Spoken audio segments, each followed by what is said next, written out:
আচ্ছা, তো বরাবরের মতোই আমরা আজকেও আমাদের যে ধারাবাহিক লাইভ ক্লাস রাত 9টায় সেই লাইভ ক্লাসে উপস্থিত হয়ে গেলাম।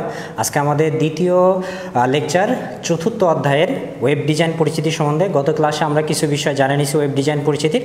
আজকে আমরা আরও যে বাকি বিষয়গুলো আছে গুরুত্বপূর্ণ সেই বিষয়গুলো নিয়ে আলোচনা করব। আমাদের যে ধারাবাহিক লাইভ ক্লাস রাত 9টায় সেই লাইভ ক্লাসে উপস্থিত হয়ে গেলাম।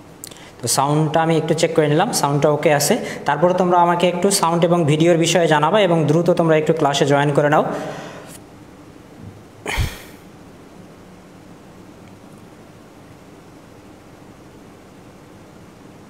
আমি একটু ক্লাসটাকে শেয়ার দিয়ে দিই। তোমরাও যারা লাইভে জয়েন হয়েছো অলরেডি আমাকে ক্লাসের বিষয়ে অডিও ভিডিও ঠিক আছে কিনা এবং লাইভ ক্লাসটাকে একটু দ্রুত তোমাদের ফ্রেন্ডদের মধ্যে শেয়ার করে দাও।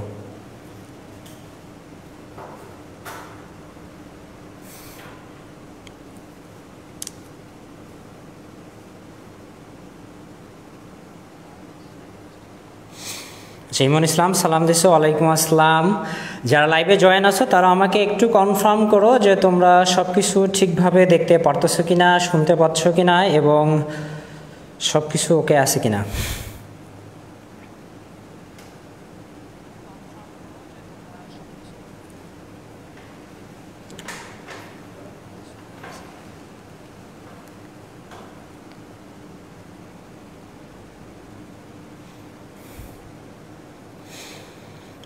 অনেকে সালাম দিছো, ওয়ালাইকুম আসসালাম। সব কিছু ওকে। আচ্ছা, সব কিছু ওকে থাকলে আমরা ক্লাসটা শুরু করব। তো ক্লাসটা শুরু করার আগে তোমরা অবশ্যই আজকের লাইভ ক্লাসটি তোমরা একটু শেয়ার করে দাও এবং তোমাদের যে ফ্রেন্ডরা এখানে ক্লাস করে বা করতে চায় তাদেরকে তোমরা একটু কমেন্টে মেনশন করে দাও, তাহলে তারা ক্লাসে যুক্ত হতে পারবে। আমরা একটু সময় নেব যেন সবাই ক্লাসে যুক্ত হয়, তাহলে আমরা ক্লাসটা শুরু করে দেব। আচ্ছা, আনিসুর রহমান আনিস কেমন আছেন? নিয়ার আহমদ, আচ্ছা আমি অনেক ভালো আছি। তোমরা কেমন আছো? আচ্ছা, অনেকে সালাম দিছো, ওয়ালাইকুম আসসালাম। আচ্ছা, সব কিছু ওকে আছে? হ্যাঁ, আমরা কনফার্মেশন পাইছি সব কিছুই ওকে আছে। আমরা ক্লাসটা শুরু করব। তো ক্লাসটা শুরুর জন্য তোমরা অবশ্যই দ্রুত লাইভ ক্লাসটাকে তোমাদের যে টাইমলাইন আছে, তোমরা যে সকল গ্রুপে যুক্ত আসো সেখানে শেয়ার করে দাও। তার পাশাপাশি তোমাদের যে ফ্রেন্ডরা রেগুলার ক্লাস করে আমাদের পেজে তাদেরকে একটু তোমরা কমেন্টে মেনশন করে দাও যেন তারা ক্লাসে যুক্ত হয়ে নিতে পারে। আচ্ছা, Abu Taher Ashraful, I am new here. আচ্ছা, ক্লাসে অংশগ্রহণ করার জন্য তোমাকে ধন্যবাদ। আমরা ক্লাসটা গতকাল থেকে শুরু করছি, গতকাল একটা ক্লাস হয়ে গেছে। সেই ক্লাসটা তুমি পেজের ভিডিও সেকশনে গেলে ক্লাসটা পেয়ে যাবা। সেই ক্লাসের ক্লাস নোট অনেকেই গ্রুপে শেয়ার করছে, সেই ক্লাস নোটগুলো দেখলেও তুমি কনসেপ্ট পাবা। সেই ক্লাসটা তুমি করে নেবা। আর আজকে ক্লাস তো তুমি থাকতেছো এই পুরো ক্লাস জুড়ে। আর ক্লাসের নোটটা তোমরা অনেকেই শেয়ার করছো। ক্লাসের নোট শেয়ার করার জন্য তোমাদেরকে অসংখ্য ধন্যবাদ। এভাবে যদি আমরা একটু কন্ট্রিবিউট করি তাহলে কিন্তু আমি তোমাদেরকে ভালোভাবেই বিষয়গুলো আর কি বুঝাই দিতে পারবো। তার পাশাপাশি তোমাদের নোটসগুলো করলে নোটগুলোর দিকে আমি বেশি তোমাদের ইন্টারেস্টেড করতেছি এই কারণেই, কারণ নোটগুলো করলে তোমাদের বেশ কিছু উপকার আছে। যেমন আমরা গতদিন ক্লাসটা 1 ঘন্টা ধরে নিছি, টাইম ডিউরেশনটা 1 ঘন্টা।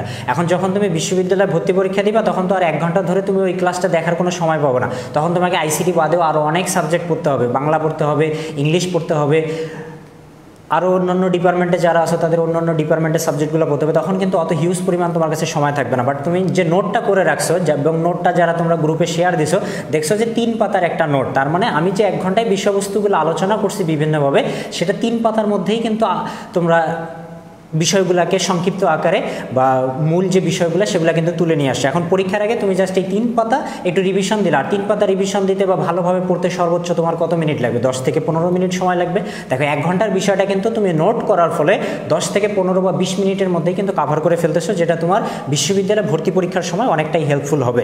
বা বিশ্ববিদ্যালয়ে ভর্তি পরীক্ষার আগে তুমি যখন রিভিশন দিতে চাও তখন এই নোটসগুলো তোমার কাজে লাগবে। তো তোমরা সবাই অবশ্যই নোটসগুলো করবা এবং নোটসগুলো গ্রুপে আপলোড করবা। এবং নোটসের জন্য আমি নোটস করার প্রতি এনকারেজ করার জন্য তোমাদেরকে আমি কিছু গিফটের ব্যবস্থা রাখছি এবং এই গিফটগুলো আমি তোমাদের প্রতিনিয়ত দিতে থাকবো, কোনো সমস্যা নেই। আচ্ছা, আফসানা মিমে সালাম দিছো, ওয়ালাইকুম আসসালাম। মেজবালিকা সালাম দিছো, ওয়ালাইকুম আসসালাম। তোমাদের সকলের সালাম নিলাম। আচ্ছা, এখন অনেকেই ক্লাসে যুক্ত হয়ে গেছে অলরেডি এবং অনেকেই ক্লাসটা শেয়ারও করে দিছো। তো যারা সর্বোচ্চ শেয়ার করবে এবং আজকের ক্লাসটাও যারা গ্রুপগুলোতে নোটস আকারে পোস্ট করবা তাদের জন্য থাকতেছে আজকেও গিফট। তো আজকে গিফটটা অনেক বেশি ছিল, তা আমরা চেষ্টা করব যে আগামীকালের পার্টিসিপেন্ট অনুযায়ী গিফটগুলো দেওয়ার জন্য। আচ্ছা, এর পাশাপাশি আমি আরেকটা বিষয়ে তোমাদের কাছে জানি নেই যে তোমরা যারা এখন লাইভে আসো তারা কোন জায়গা থেকে জয়েন করছো। গতকাল চিটাগং থেকে ছিল, ঢাকা থেকে ছিল, ভোলা থেকে ছিল, সিলেট থেকে ছিল। আজকেও আমরা দেখি যে তারা আসে কিনা এবং নতুন যারা আসছো তারা কোথায় থেকে আসছো। আমরা ক্লাসটা শুরু করব, সমস্যা নাই। ক্লাস যখন আমরা শুরু করব ধারাবাহিকভাবে ক্লাসের পড়াশোনাই আমরা করে নিব। তো এখন আমরা একটু দেখে নেই যে গতদিন যারা ছিল তারা আজকের ক্লাসে আসে কিনা এবং নতুন যারা আজকে আসছো তারা কোথা থেকে আসছো। শান্ত মৃধা বলছো পাবনা, আচ্ছা পাবনা থেকে আসছো, তুমি মনে হয় কালকে ক্লাসে ছিল না। জান্নাতি ফেরদৌসী বলছো কুড়িগ্রাম, যে কুড়িগ্রাম আমাদের পাশেই, সমস্যা নাই। আফসানা বর্ণিমা বলছো দিনাজপুর থেকে, বর্ণিমা দিনাজপুর। ইরফাত জাহান সৈয়দপুর, আচ্ছা আমাদের শহর। তাসনিম কাউসার বলছো আচ্ছা ভালো আছি। রাসেল রানা দিনাজপুর থেকে, আচ্ছা দিনাজপুর থেকে অনেকে আসো। ভোলা থেকে আসো মেঘ বালিকা।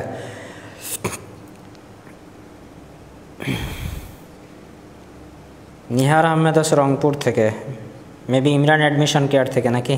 আনিসুর রহমান আনিস আসো পাবনা থেকে। গাজীপুর থেকে আসো মাসুমা ঝুমা আসো কক্সেস বাজার।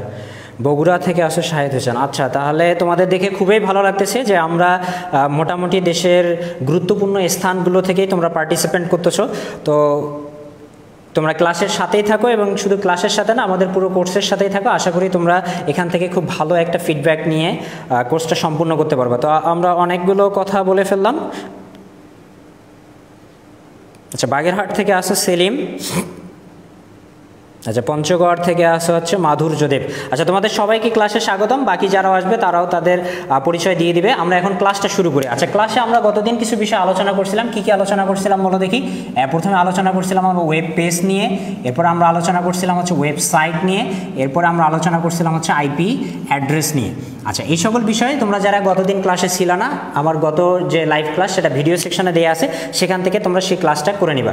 আচ্ছা মূল পর্বে বা আজকের আলোচনা যাওয়ার আগে এই তিনটা অংশ থেকে আমি তোমাদের জাস্ট 2-3টা কোশ্চেন একটু ঝটপট জিজ্ঞেস করবো, তোমরাও ঝটপট সেগুলোর অ্যান্সার করে দিবা। এরপরে আমরা মূল বিষয়গুলোতে বা আজকের যে আলোচনা সেই আলোচনায় চলে যাব, যেন গতদিনের বিষয়গুলো যারা ক্লাস করেনি তারাও শিখতে পারে এবং যারা ক্লাস করছো তাদের বিষয়গুলো মনে আছে কিনা সেটাও তোমরা এখান থেকে বুঝে নিতে পারবা। তো প্রথম যে কোশ্চেনটা তোমাদেরকে দিব সেটা হচ্ছে, বলো দেখি যে ডাটাবেস যুক্ত থাকে কোন ওয়েবসাইটে।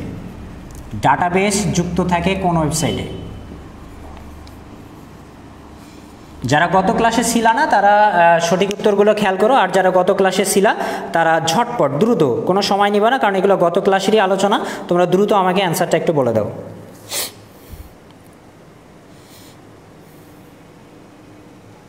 ডাটাবেস যুক্ত থাকে কোন ওয়েবসাইটে? আচ্ছা ইরফাত জাহান বলছো ডাইনামিক, নিহার আহমেদ ডাইনামিক, সুবর্ণ বসাক বলছো dynamic, Barnima dynamic, Rasel Rana dynamic, Selim Hossain বলছো ডাইনামিক। সবাই সঠিক অ্যান্সার দিছো ডাইনামিক। সঠিক অ্যান্সার দেওয়ার কারণ হচ্ছে তোমরা গতদিন ক্লাসটা খুবই সুন্দরভাবে করছো এবং তোমরা নোট করে বিষয়গুলো প্র্যাকটিস করছো। আচ্ছা একটা কোশ্চেন আমরা এটা সঠিক উত্তর পেয়ে গেলাম। যারা গত ক্লাসে ছিল না তারা শিখে নাও যে ডাটাবেস যুক্ত থাকে কোন ওয়েবসাইটে? ডাইনামিক ওয়েবসাইটে। স্ট্যাটিক ওয়েবসাইটে ডাটাবেস যুক্ত থাকে না। এখন আইপি অ্যাড্রেস থেকে একটা কোশ্চেন ধরি, সেটা হচ্ছে IPv6 কত বিটের? IPv6 কত বিটে হয়? IPv6 এর বিট সংখ্যা কত?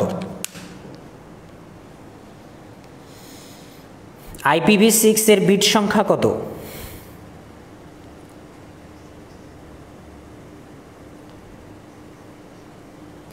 IPv6 এর বিট সংখ্যা কত? আচ্ছা বর্ণিমা, সাথী, ইরফাত জাহান, নিহার আহমেদ সবাই বলছো হচ্ছে 128। কনারয়, জান্নাত ফিরদৌসী, শাহেদ, রাসেল রানা সবাই সঠিক উত্তর দিছো।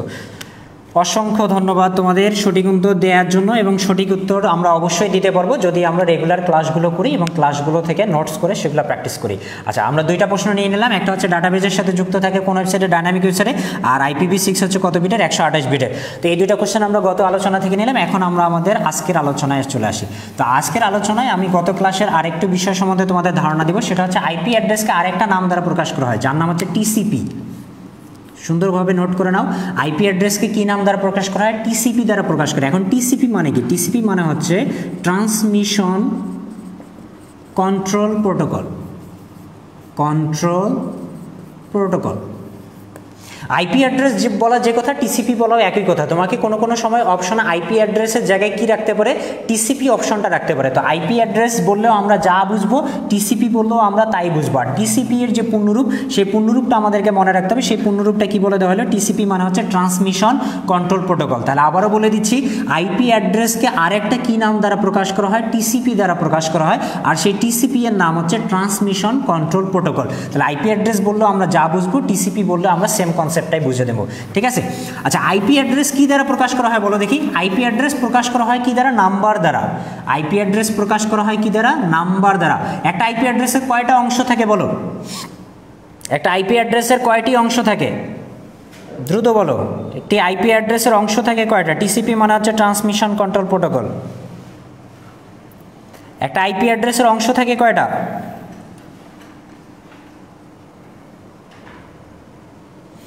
আচ্ছা একটা আইপি অ্যাড্রেসের অংশ থাকে হচ্ছে 4টি। আচ্ছা, একটা আইপি অ্যাড্রেসের অংশ থাকে হচ্ছে 4টা, যে 4টা অংশকে কি দ্বারা প্রকাশ করা হয়, নাম্বার দ্বারা প্রকাশ করা হয়। আমরা গতদিন যে আইপি অ্যাড্রেসটা নিয়েছিলাম এরকম ছিল সেই আইপি অ্যাড্রেসটা। আচ্ছা বলো দেখি, এখানে যে আমি আইপি অ্যাড্রেসটা লিখলাম, এই আইপি অ্যাড্রেসটা কয়টা ওয়েবসাইটের আইপি অ্যাড্রেস, সেটা কি একটা ওয়েবসাইটের আইপি অ্যাড্রেস, নাকি 4টা ওয়েবসাইটের, নাকি কয়টা ওয়েবসাইটের বলো তো। এখানে যে আইপি অ্যাড্রেসটা আমরা লিখছি, এই আইপি অ্যাড্রেসটা দ্বারা আমরা কয়টা ওয়েবসাইট বা কয়টা অ্যাড্রেসকে আইডেন্টিফাই করতে পারবো বলো। এখানে যে আইপি অ্যাড্রেসটা আছে, এই আইপি অ্যাড্রেস দ্বারা কয়টা ওয়েবসাইট বা কয়টা অ্যাড্রেসকে আইডেন্টিফাই করা যাবে বা নির্দিষ্টভাবে খুঁজে পাওয়া যাবে।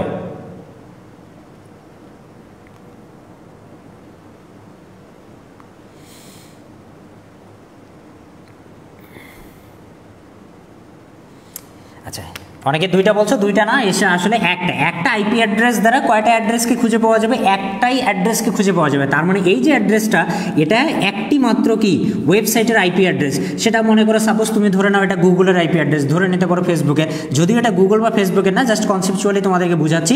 যদি এটা আইপি অ্যাড্রেস হয়, তাহলে এটা একটা আইপি অ্যাড্রেসই, একটা ওয়েবসাইটের আইপি অ্যাড্রেস হবে, সেটা গুগল, ফেসবুক, ইউটিউব যে কোনো কিছুই হইতে পারে। তাহলে এরকম 4টা অংশ দ্বারা যে একটা আইপি অ্যাড্রেস তৈরি হয়, সেই একটা আইপি অ্যাড্রেস দ্বারা আমরা কয়টা ওয়েবসাইটকে আইডেন্টিফাই করতে পারি বা অ্যাড্রেস করতে পারি, কেবলমাত্র একটাই। কিন্তু তোমরাই বলো, ওয়েবসাইটের সংখ্যা কি কেবলমাত্র একটা?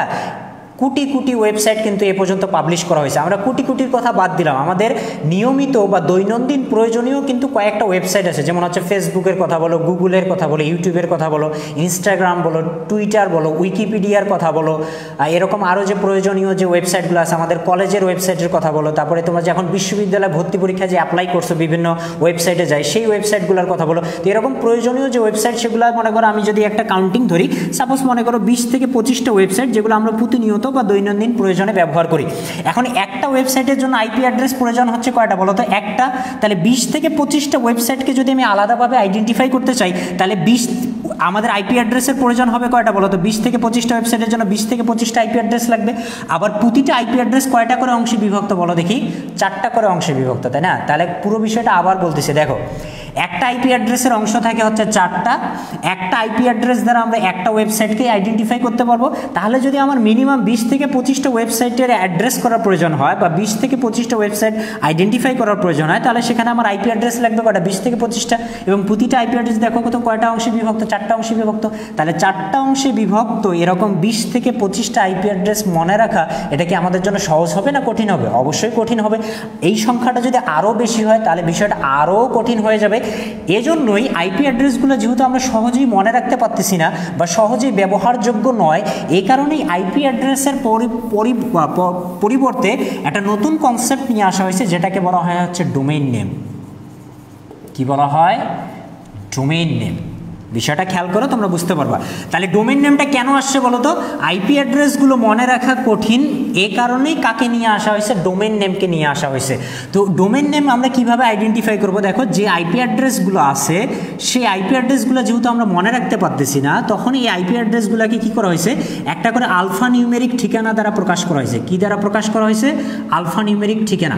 এখন তোমরা বলতে পারো যে ভাই আলফা নিউমেরিক ঠিকানাটা আবার কি? তো আলফা নিউমেরিক মানে হচ্ছে এই যে ইংরেজি বড় হাতের এ থেকে জেড, ছোট হাতের এ থেকে জেড, এগুলাকে কি বলা হয়? অ্যালফাবেট বলা হয়, তাই না? 0 থেকে 9 এগুলাকে আমরা কি বলে থাকি? নাম্বার অঙ্ক বলে থাকি, তাই না? এছাড়াও কিছু চিহ্ন আছে, যেমন স্টার আছে, হ্যাশ আছে, তোমার পার্সেন্টেজ আছে, ডলার সাইন আছে, অ্যান্ড সিম্বল আছে। এরকম যে সিম্বলগুলো আছে এগুলাকে কি বলা হয়? এগুলাকে বলা হয় স্পেশাল ক্যারেক্টার বা হচ্ছে বিশেষ চিহ্ন। আর এই তিনটার সমন্বয় অর্থাৎ অ্যালফাবেট, নাম্বার এবং বিশেষ চিহ্নের সমন্বয় যেটা গঠিত হচ্ছে সেটাকেই বলা হচ্ছে আলফানিউমেরিক। তাহলে যখন কোনো একটা আইপি অ্যাড্রেসকে আমরা কোনো একটা আলফানিউমেরিক ঠিকানা দ্বারা প্রকাশ করব, তখন সেই আলফানিউমেরিক ঠিকানাটাকেই বলা হচ্ছে ডোমেইন নেম। সাপোজ মনে করো আমরা যে অ্যাড্রেসটা লিখলাম একটু আগে, এটা কি? এটা হচ্ছে একটা আইপি অ্যাড্রেস।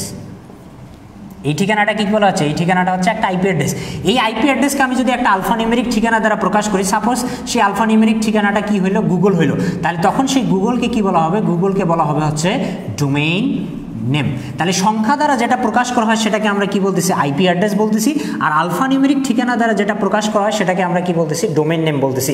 তাহলে ডোমেইন নেমটার উৎপত্তি কেন বা ডোমেইন নেমটা আমরা কেন ব্যবহার করতেছি? কারণ আইপি অ্যাড্রেসগুলো আমাদের জন্য মনে রাখা খুব কঠিন। এজন্য আমরা মনে রাখার সুবিধার্থে সেই আইপি অ্যাড্রেসগুলোকে কি দ্বারা প্রকাশ করতেছি? একটা করে আলফানিউমেরিক ঠিকানা দ্বারা প্রকাশ করতেছি। আর সেই আলফানিউমেরিক ঠিকানাটাকে কি বলা হচ্ছে? Domain name. আর এই ডোমেইন নেমগুলো যে সিস্টেমে নিয়ন্ত্রণ করা হয় বা যে সিস্টেমে ব্যবহার করা হয় সেই সিস্টেমটাকে বলা হচ্ছে ডিএনএস। এখন ডিএনএস মানে কি? ডিএনএস মানে হচ্ছে ডোমেইন নেম সিস্টেম। ডিএনএস মানে কি? ডিএনএস মানে হচ্ছে ডোমেইন নেম সিস্টেম। তাহলে ডোমেইন নেম কোন পদ্ধতিতে নিয়ন্ত্রণ করা হয়? সেই পদ্ধতির নাম হচ্ছে ডোমেইন নেম সিস্টেম বা ডিএনএস। তাহলে স্পষ্ট হয়ে নাও, আইপি অ্যাড্রেস আর ডোমেইন নেমের মধ্যে ডিফারেন্সটা একটু স্পষ্ট করে দিই তোমাকে। সেটা হচ্ছে, আচ্ছা একটু স্লোলি বলতে বলছো? আচ্ছা স্লোলি বলতেছি, কোনো সমস্যা নাই, বুঝতে না পারলে বলবা। আচ্ছা তো দেখো আইপি অ্যাড্রেস, আচ্ছা না বুঝতে পারলে আমি আবারও ক্লিয়ার করতেছি, সমস্যা নাই। আইপি অ্যাড্রেস আর ডোমেইন নেমের বিষয়টা একটু ক্লিয়ার করতেছি। আইপি অ্যাড্রেস কী দ্বারা প্রকাশ করা হয়? সংখ্যা দ্বারা প্রকাশ করা হয়। এই যে এই সংখ্যা দ্বারা যেটা লেখা হচ্ছে এটাকে আমরা কি বলতেছি? আইপি অ্যাড্রেস বলতেছি। সরি, এটাকে কি বলা হচ্ছে? এই যে আইপি অ্যাড্রেস বলা হচ্ছে। আর যখন এই আলফানিউমেরিক ঠিকানাটাকে যখন এই সংখ্যা দ্বারা যেটা আইপি অ্যাড্রেস গঠিত হইলো সেটাকে যখন আমরা একটা কি দ্বারা প্রকাশ করতেছি? আলফানিউমেরিক। এখন আলফানিউমেরিক মানে তো তোমাদেরকে বুঝাই দিলাম, এই যে অ্যালফাবেটগুলো আছে, যে সংখ্যাগুলো আছে, যে স্পেশাল ক্যারেক্টারগুলো আছে, এই তিনটার সমন্বয়ে যেটা গঠিত হচ্ছে সেটাকেই বলা হচ্ছে আলফানিউমেরিক। তো এই আইপি অ্যাড্রেসটাকে যখন আমি কোনো একটা আলফানিউমেরিক ঠিকানা দ্বারা প্রকাশ করবো, সাপোজ এটা হইতে পারে গুগল অথবা হইতে পারে ফেসবুক বা হইতে পারে সামথিং, যে কোনো কিছু, তখন সেই আলফানিউমেরিক ঠিকানাটাকে কি বলা হবে? একটা ডোমেইন নেম বলা হবে। এখানে গুগল, ফেসবুক এগুলো হচ্ছে কি? Domain name. আর এখানে যে আমি সংখ্যা দ্বারা যে অ্যাড্রেসটা তৈরি করছি এটাকে কি বলা হচ্ছে? IP address. তাহলে সংখ্যা দ্বারা যেটা সেটা হচ্ছে আইপি অ্যাড্রেস, আর আলফানিউমেরিক ঠিকানা দ্বারা যেটা প্রকাশ করা হয় সেটাকে বলা হচ্ছে ডোমেইন নেম। আর ডোমেইন নেম যে পদ্ধতিতে ব্যবহার করা হয় সেটাকে বলা হচ্ছে ডিএনএস। ডিএনএস মানে হচ্ছে কি? Domain name system. এই তথ্যগুলো তোমাদেরকে এখানে খুবই ভালোভাবে পরীক্ষার জন্য মনে রাখতে হবে, ঠিক আছে? আচ্ছা তাহলে আমরা এই অংশটুকু বুঝে গেলাম। সহজভাবে তোমাদের যদি বলি ডোমেইন নেম কোনটা? ডোমেইন নেম হচ্ছে যে নাম দ্বারা কোনো একটা ওয়েবসাইটকে খুঁজে পাওয়া যায় সেই নামটাকেই বলা হচ্ছে ডোমেইন নেম। যেমন তুমি গুগলকে কী নামে খুঁজে পাবা? গুগল। ফেসবুককে কী নামে খুঁজে পাবা? ফেসবুক। ইউটিউবকে কী নামে খুঁজে পাবা? ইউটিউব। টুইটারকে কী নামে খুঁজে পাবা? টুইটার। তাহলে কোনো একটা ওয়েবসাইটকে যে নাম দ্বারা খুঁজে পাওয়া হয় সেই নামটাকেই বলা হয় ডোমেইন নেম। এখন যদি সংজ্ঞাটা লিখে দিই, সংজ্ঞাটা হচ্ছে কোনো একটি ওয়েবসাইটের স্বতন্ত্র বা একক নামকে বলা হয় ডোমেইন নেম। ওয়েবসাইটের স্বতন্ত্র ঠিকানা বা নামকে বলা হয় ডোমেইন নেম।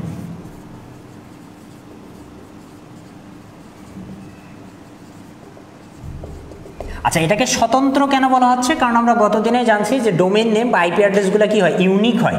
ইউনিক মানে হচ্ছে কি? স্বতন্ত্র। ইউনিক হওয়ার কারণ কি? যে একটা ওয়েবসাইটের নামের সাথে যেন অন্য কোনো একটা ওয়েবসাইটের নামের কোনো মিল না থাকে, বা কেউ যদি কোনো নামে একটা ওয়েবসাইট নিয়ে থাকে তাহলে ওই নামে পরবর্তীতে আর অন্য কেউ কোনো ওয়েবসাইট নিতে পারবে না। যেমন গুগল নামে অলরেডি একটা ওয়েবসাইট আছে, তুমি চাইলেই গুগল নাম দিয়ে কিন্তু আর কোনো ওয়েবসাইট তৈরি করতে পারবে না। ফেসবুক নামে অলরেডি একটা ওয়েবসাইট আছে, তুমি চাইলেই কিন্তু ফেসবুক নামটা ব্যবহার করে আর কোনো ওয়েবসাইট তৈরি করতে পারবে না। এই জন্য বলা হচ্ছে ওয়েবসাইটের স্বতন্ত্র অর্থাৎ ইউনিক ঠিকানা বা নামটাকে কি বলা হচ্ছে? Domain name. আর এই যে স্বতন্ত্র বলা হচ্ছে অর্থাৎ কোনো একটা নাম কেউ যদি ব্যবহার করে থাকে সেটা যেন পরবর্তীতে কেউ আর ব্যবহার করতে না পারে, এই বিষয়গুলোর জন্য একটা নিয়ন্ত্রণ ব্যবস্থা আছে যেটা একটা সংস্থার দ্বারা পরিচালিত হয়। সেই সংস্থাকে বলা হচ্ছে ICANN। এটা কোন সংস্থা? এটা হচ্ছে ডোমেইন নেম নিয়ন্ত্রণকারী সংস্থা। ডোমেইন নেম নিয়ন্ত্রণকারী সংস্থা।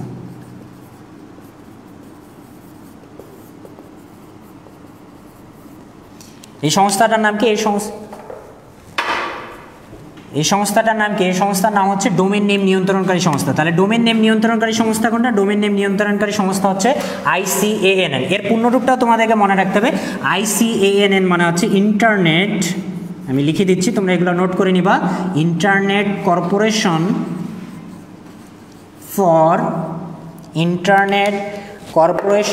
For assigned name and numbers.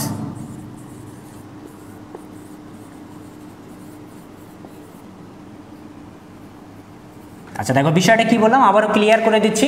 আমরা সংজ্ঞাতে জানে নিছি যে ডোমেন নেমগুলো কি হইতে হবে? স্বতন্ত্র বা ইউনিক হইতে হবে। ইউনিক মানে কেউ যদি কোনো একটা ডোমেন নেম পূর্বে ব্যবহার করে থাকে সেটাকে যেন আর পরবর্তীতে কেউ ব্যবহার করতে না পারে, বা একই নামে যেন একাধিক ওয়েবসাইট না আসে, এজন্য এই বিষয়গুলোকে কী করার প্রয়োজন হয়? নিয়ন্ত্রণ করার প্রয়োজন হয়। আর এই নিয়ন্ত্রণ করার জন্য একটা সংস্থা আছে যেটাকে বলা হচ্ছে ডোমেন নেম নিয়ন্ত্রণকারী সংস্থা। এইটাকে কি দ্বারা প্রকাশ করা হয়? সংক্ষেপে ICANN দ্বারা প্রকাশ করা হয়। আর যদি তোমার এর পূর্ণরূপটা জানতে চাই তাহলে ICANN এর পূর্ণরূপ হচ্ছে internet corporation for assigned name and numbers. ঠিক আছে, তাহলে তোমাকে যদি MCQতে জিজ্ঞেস করে যে ডোমেন নেম নিয়ন্ত্রণকারী সংস্থা নিচের কোনটি, তাহলে তুমি স্পষ্ট বলে দিবা সেটা হচ্ছে কি? ICANN। এটা হচ্ছে ডোমেন নেম নিয়ন্ত্রণকারী সংস্থা। এই ডোমেন নেম নিয়ন্ত্রণকারী সংস্থা আইপি অ্যাড্রেসগুলো আমাদেরকে সরাসরি প্রোভাইড করে না, এরা প্রোভাইড করা হচ্ছে আরেকটা সংস্থাকে, যে সংস্থাকে বলা হচ্ছে ISP। কি বলা হচ্ছে? ISP মানে হচ্ছে internet service provider. Internet service provider. এই ইন্টারনেট সার্ভিস প্রোভাইডার বা ISP এর কাজ কি? ISP এর কাজ হচ্ছে ইন্টারনেট সেবা প্রদান করা। ইন্টারনেট সেবা প্রদান করা। এই যে ICANN যে সংস্থাটা আছে সেটা ডোমেন নেমগুলো কাকে প্রোভাইড করে? ISP অর্থাৎ ইন্টারনেট সার্ভিস প্রোভাইডার, অর্থাৎ যারা আমাদেরকে ইন্টারনেট সেবা প্রদান করে থাকে সেই সকল সংস্থাকে প্রোভাইড করে। আমরা তাদের থেকে কি করি? ডোমেন নেমগুলা ক্রয় করে থাকি। ডোমেন নেম কিন্তু তোমাকে কিনে নিতে হয়। তুমি যে নামে তোমার ওয়েবসাইটটাকে পরিচিত করতে চাচ্ছ বা যে নামে তোমার ওয়েবসাইটটা পাবলিশ করতে চাচ্ছ সেই নেমটা কিন্তু তোমার ISP অর্থাৎ ইন্টারনেট সেবাদানকারী যে প্রতিষ্ঠানগুলো আছে তাদের কাছ থেকে তোমাকে সেটা কিনে নিতে হবে। এটা তুমি 1 বছরের জন্য তাদের সাথে এগ্রি করে কিনতে পারো, 2 বছরের জন্য, 6 মাসের জন্য, সেটা তোমার নিজস্ব ধরনের উপর তুমি সেটা কিনতে পারো। তাহলে এই জায়গায় কিন্তু দুইটা বিষয় আমি রেখে রাখছি। দেখো এটার মধ্যে অনেকেই কনফিউশন করা যাবে না। তোমাকে যদি MCQতে জিজ্ঞেস করে যে ডোমেন নেম নিয়ন্ত্রণকারী সংস্থা কোনটি, তাহলে তুমি স্পষ্ট বলে দিবা সেটা হচ্ছে ICANN, যার পুনরূপ হচ্ছে internet corporation for assigned name and numbers. আর যদি তোমাকে জিজ্ঞেস করে যে ইন্টারনেট সেবাদানকারী প্রতিষ্ঠান কোনটি, তাহলে তুমি বলবো হচ্ছে ISP। IPS কিন্তু না, IPS অফিসার না, ISP। কি? ISP মানে কি? Internet service provider. তাহলে এই দুইটা বিষয় একদম স্পষ্ট করে মনে রাখবেন, ঠিক আছে? আচ্ছা, তো আশা করতেছি ডোমেন নেমের এই বিষয়গুলো তোমরা ক্লিয়ার। তাহলে ডোমেন নেম থেকে আমাদের বেশ কয়েকটা বিষয় মনে রাখতে হবে। কি কি মনে রাখতে হবে বলো দেখি?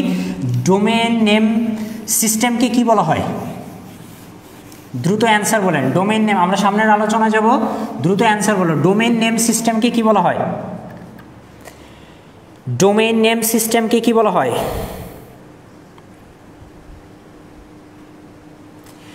ডোমেন নেম সিস্টেমকে কি বলা হয়? দ্রুত অ্যান্সার করো, আমরা সামনের আলোচনায় যাব। সাথে সাথে এই বিষয়গুলো একটু রিভিউ করে নিব তোমাদের কাছ থেকে, এতে তোমাদের মনোযোগটাও ফিরে আসবে। তার পাশাপাশি বারবার অ্যান্সার দেওয়ার ফলে তোমার কোশ্চেনের কনফিউশনগুলো দূর হবে এবং অ্যান্সারগুলো তোমার মাথায় একদম স্পষ্টভাবে ধারণ হবে আর কি। এর ফলে তুমি ভুলবা অনেক দেরিতে। ভুলবো তো আমরা অবশ্যই, মানুষ মাত্রই ভুলে যাবে, কিন্তু পরীক্ষা দেওয়ার আগে পর্যন্ত আমাদেরকে মনে রাখবে। পরীক্ষা দেওয়ার পর ভুলে যান, কোনো সমস্যা নেই। আর তা বর্ণিমা বলছো DNS, সিরফাত জাহান DNS, আবু তাহের আশরাফুল বলছো DNS, মাসুমা ঝুমা বলছো DNS, মেহেদি হাসান DNS, সবাই বলছো DNS। DNS মানে কি? Domain name system.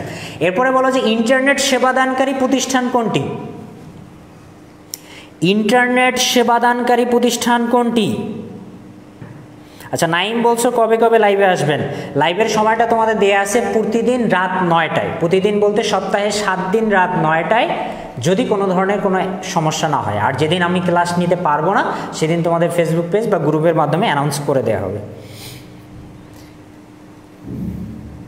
ইন্টারনেট সেবাদানকারী প্রতিষ্ঠান বলছো, সাথী বলছো ISP, আবু তাহের বলছো ISP, মেহেদি হাসান বলছো ISP, সৃষ্টি তোমার অ্যান্সার হয়নি, ICANN হবে না। নিহার আহমেদ বলছো ISP, মাসুম আজম ISP, ইরফাত জাহান ISP। আচ্ছা, যারা ISP বলছো সবার অ্যান্সারই সঠিক আছে। ইন্টারনেট সেবাদানকারী প্রতিষ্ঠান হচ্ছে ISP। তাহলে ডোমেন নেম নিয়ন্ত্রণকারী সংস্থা কোনটা? ইন্টারনেট সেবাদানকারী প্রতিষ্ঠান যদি ISP হয় তাহলে ডোমেন নেম নিয়ন্ত্রণকারী সংস্থার নাম কি? ডোমেন নেম নিয়ন্ত্রণকারী সংস্থা। শাহরিয়ার ফরাজ বলছে ICANN, মেঘ বালিকা বলছো ICANN, সাথী বলছো ICANN, মেহেদি হাসান ICANN। আচ্ছা, যারা অ্যান্সার দিচ্ছ সবার অ্যান্সারই সঠিক আসতেছে। আবু তাহের আশরাফুল, তার মানে তোমরা মনোযোগ সহকারে ক্লাসটা করতেছো। তো ICANN আর ISP এর পূর্ণরূপটাও জানতে হবে। ISP মানে কি? ইন্টারনেট সার্ভিস প্রোভাইডার, আর ICANN মানে হচ্ছে internet corporation for assigned name and numbers. আচ্ছা, যাই হোক, আমরা ডোমেন নেমের বিষয়টা ক্লিয়ার হয়ে নিলাম। কারো কোনো বিষয়ে কনফিউশন থাকলে অথবা কোনো বিষয়ে বুঝতে অসুবিধা হলে অবশ্যই জানাবো, আমি খেয়াল করার চেষ্টা করব। এখন আমরা পরবর্তী টপিকে আসা হচ্ছে URL। তো URL এর পূর্ণরূপ কি? URL এর পূর্ণরূপ হচ্ছে ইউনিফর্ম, অথবা এটাকে বলা হয় universal resource locator. Resource locator URL সম্বন্ধে আমরা জানবো। তো URL এর প্রথমে পূর্ণরূপটা আমরা শিখে নেই। URL এর পূর্ণরূপ হচ্ছে ইউনিফর্ম বা ইউনিভার্সাল রিসোর্স লোকেটর। এখন URLটা কি? URLটা মূলত একটা হচ্ছে ওয়েব অ্যাড্রেস। URL-কে কি বলা হয়? URL-কে ওয়েব অ্যাড্রেসও বলা হয়। এখন ওয়েব অ্যাড্রেস বলতে কি বোঝাচ্ছে? সহজ ভাষায় যদি বলি, বইয়ের কথা বাদ দিয়ে, ওয়েব অ্যাড্রেস মানে হচ্ছে কোনো একটা ওয়েবসাইটের পূর্ণাঙ্গ ঠিকানা। যেমন গুগলকে আমরা সাধারণত google.com নামেই চিনি, তাই না? ফেসবুককে আমরা সাধারণত facebook.com নামেই চিনি, কিন্তু এই ওয়েবসাইটগুলোর কিন্তু একটা পূর্ণাঙ্গ ঠিকানা আছে। কোনো একটা ওয়েবসাইটের পূর্ণাঙ্গ ঠিকানাকেই কি বলা হচ্ছে? URL বা ওয়েব অ্যাড্রেস। তোমাকে যদি MCQ জিজ্ঞেস করে যে নিচের কোনটি ওয়েব অ্যাড্রেস, তাহলে তুমি কি বলবা? URL। কারণ URL-টাকে কি বলা হয়? ওয়েব অ্যাড্রেস বা ওয়েবসাইটের পূর্ণাঙ্গ ঠিকানা বলা হয়। যেমন আমি যদি গুগলের কথা বলি, তাহলে গুগলের পূর্ণ ঠিকানা হচ্ছে https://www.google.com। এই যে পুরো ঠিকানা, এই পুরো ঠিকানাটাকেই বলা হচ্ছে ওয়েব অ্যাড্রেস বা URL। তাহলে URL মূলত কি? URL মূলত একটা হচ্ছে ওয়েব অ্যাড্রেস, যার দ্বারা কোনো একটা ওয়েবসাইটে পুরো ঠিকানাকেই নির্দেশ করা হয়। আমরা সাধারণত google.com লিখি, তো তুমি দেখবা যে ওয়েব বার আছে যেখানে তুমি অ্যাড্রেসটা লেখো, সেই অ্যাড্রেস বারে তুমি যখন google.com লেখার পর ইন্টার দিয়ে গুগলে যাবা, তখন ওই অ্যাড্রেস বারটা খেয়াল করে দেখবা সেখানে কিন্তু আর শুধু google.com নাই, সেখানে এই পুরো অ্যাড্রেসটাই কিন্তু তোমাকে শো করতেছে। এটা খেয়াল করে দেখবা তুমি, কারণ এটাই হচ্ছে ওই ওয়েবসাইটের পুরো ঠিকানা। যদিও google.com লিখলে আমরা গুগলে যাই, বাট পরবর্তীতে তুমি যখন ওই অ্যাড্রেস বারটা খেয়াল করবে একদম তোমার ব্রাউজারের উপরে, তুমি দেখবে যে এই পুরো ঠিকানাটাই কিন্তু সেখানে দেখাচ্ছে। বুঝতে পারলাম? তাহলে URL কি? আচ্ছা, ক্লিয়ার। আচ্ছা, নেটে কি সমস্যা হচ্ছে সবারই?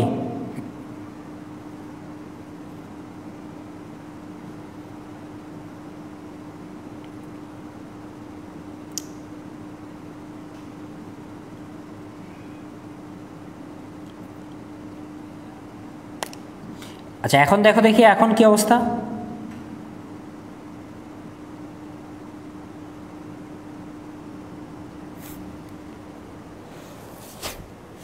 আচ্ছা, এখন আমাকে একটু বলো যে এখন ঠিক আছে কিনা।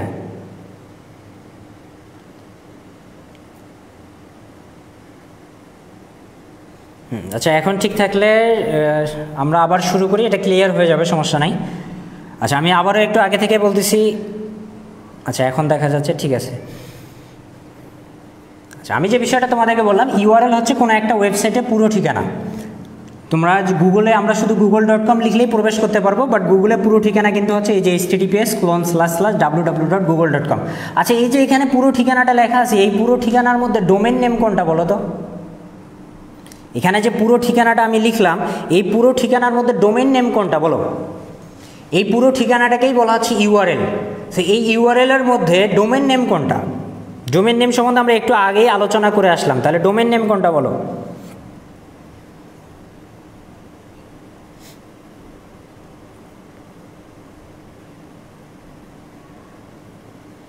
এই পুরো URL এর মধ্যে ডোমেন নেম কোনটা? এটা কি এটা না এটা না এটা না এটা? কোনটা ডোমেন নেম কোনটা বলো? আচ্ছা, অ্যান্সার যারা করছো তারা সবাই বলছো গুগল। হ্যাঁ, গুগল, এটাকে আমরা কি বলতেছি, ডোমেন নেম বলতেছি। ডোমেন নেম আমরা কি জানলাম, যে কোনো একটা ওয়েবসাইটকে যে নাম দ্বারা খুঁজে পাওয়া যায় বা যে নাম দ্বারা প্রকাশ করা হয় সেই নামটাকেই বলা হচ্ছে ডোমেন নেম। তাহলে ডোমেন নেম কিন্তু ইউআরএল এর একটা অংশ। ডোমেন নেম কার অংশ? ডোমেন নেম হচ্ছে ইউআরএল এর একটা অংশ। তাহলে ইউআরএল বিষয়টা বুঝতে পারছো? ইউআরএল মানে হচ্ছে কোনো একটা ওয়েবসাইটে পুরো ঠিকানা, আর পুরো ঠিকানাটা দেখতে হচ্ছে এরকম। আর ইউআরএল এর পুনরূপ কি? ইউআরএল এর পুনরূপ হচ্ছে ইউনিফর্ম বা ইউনিভার্সাল রিসোর্স লোকেটর। আর একটা বিষয় জানতে হবে, সেটা হচ্ছে ইউআরএলকে কি বলা হয়? ইউআরএলকে ওয়েব অ্যাড্রেসও বলা হয়। এই কোশ্চেনটা কিন্তু বিগত যে কোনো একটা বিশ্ববিদ্যালয়ে আসছে। আমরা যখন শেষে বিশ্ববিদ্যালয়ের কোশ্চেন সলভ করব তখন এই কোশ্চেনটা পাবা, যে নিচের কোনটি ওয়েব অ্যাড্রেস। তো নিচের কোনটি ওয়েব অ্যাড্রেস মানে কাকে বোঝাচ্ছে? ইউআরএল। তখন তোমাকে অ্যান্সার হিসেবে দেখাইতে হবে হচ্ছে ইউআরএল। আচ্ছা করতেছি, এতটুকু অংশ তোমাদের কাছে ক্লিয়ার। এখন আমরা একটা ইউআরএল এর যে বিভিন্ন অংশ আছে সেই অংশগুলো নিয়ে আলোচনা করব। তো আমরা এর জন্য আগে একটা ইউআরএল লিখে নেই। খুবই ভয়ঙ্কর একটা ইউআরএল লিখব, তোমরা দেখে অনেক আতঙ্কিত হইতে পারো।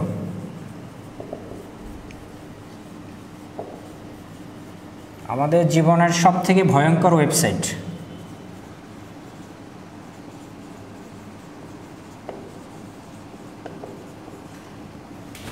আচ্ছা, ওয়েবসাইটটাকে কি পরিচিত মনে হয় তোমাদের কাছে?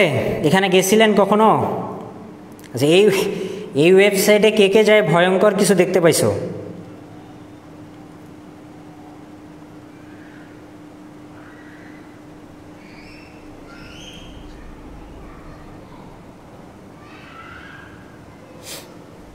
আচ্ছা, এখন তো ক্লিয়ার দেখা যাওয়ার কথা।